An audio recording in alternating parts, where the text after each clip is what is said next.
kwamba inawezekana halmashauri ya Mlimba kwa kasi ya kufikia malengo ya ukuaji wa mapato na maendeleo ya jumla inaweza ikawa katika halmashauri 5 bora za Tanzania nzima. Kwa hiyo mimi ninapokuja hapa ninakuja kwa kujidai, sio kwa nafasi. Lakini hapo mambo lazima tuelewane. Hii wilaya ni halmashauri ni kinara wa maendeleo. Wilaya hii ina utekelezaji wa mradi mzuri wa mfano, lakini halmashauri hii pia hata kwenye miradi ambayo kwenye ziara ujio wa mwenge uliopita wiki chache zilizopita, wakimbiza mwenge wameutoa mradi wa halmashauri ya Mlimba kama halmashauri ambayo wao wamevutiwa nayo sana kwa kazi kubwa iliyofanyika.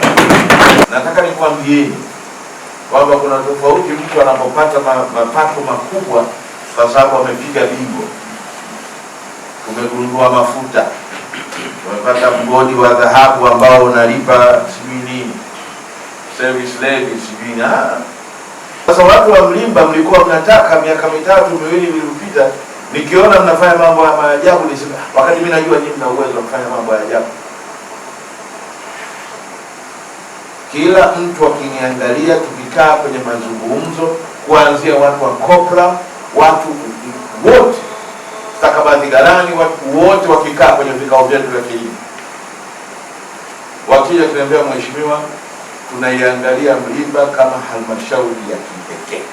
Kwa fedha 23-24 tulipanga kukusanya bilioni 4.2 ikiwa ni mapato yasiyolindwa, lakini mapato lindwa ilikuwa ni bilioni 652. Jumla kukusanya bilioni 5.9. Makisio yalikuwa bilioni 4.8, makusanyo yalikuwa bilioni 5.9. Mzunguko mkuu ilikuwa ni mwaka wa fedha 23-24, lakini mwaka 24-25 tulikisia kukusanya bilioni 6.9, lakini tumekusanya bilioni 7.8 sawa na 112%. Lakini mzunguko mkuu kwa mwaka wa fedha 25-26 tulikisia kukusanya bilioni 8.5, lakini tumekusanya bilioni 8.8 sawa na 102%. Mzunguko mkuu kwa mwaka wa fedha ambao tumeuanza jana tumekisia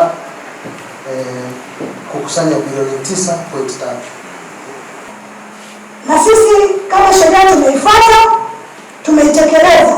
Utekelezaji wake mkuu wa mkoa umetekelezwa tarafa moja ya Mlimba, lakini tarafa ya Mgeta ambayo hivi sasa hivi hakuna utekelezaji na agizo hili lilitolewa mbele ya watendaji, lakini tunashangaa kwamba watendaji wako tarafa ya Mlimba tu, tarafa ya Mgeta hakuna, na wananchi wanalalamika. Kwa nini Mlimba tunajaza ujazo wa debe 10 na debe 7, alafu wenzetu wa Mgeta wanajaza ujazo wa debe 10?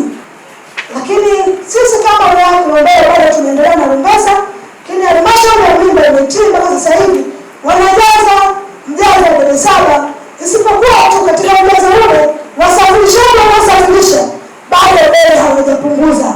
Ukiwauliza kwa nini bei zimepanda kiasi hicho, mtu anatoa kilomita 7 na Sagati kuja Mlimba anasafirisha kwa usafiri wa 1,700 shilingi 13,000 mpaka afikishe kwenye ghala la Mlimba, kwa sababu kule kwa wenzetu hawana hivyo viwanda vya kusema kwamba kuchakata hiyo mipunga. Kwa hiyo bei imekuwa ni kubwa, kiasi kinachojazwa kidogo, lakini bei imekuwa ni kubwa, kilio kimekuwa ni kikubwa sana kwa wananchi wetu, na tungeomba kama taasisi kwamba waangalie basi tupunguzie hizo data. Kama ni mafuta basi wameenda kwa refu sana. 13 hiyo ilikuwa ni kubwa sana kwa mkulima tu mdogo, inamwathiri sana, hata mkulima mkubwa inaathiri sana.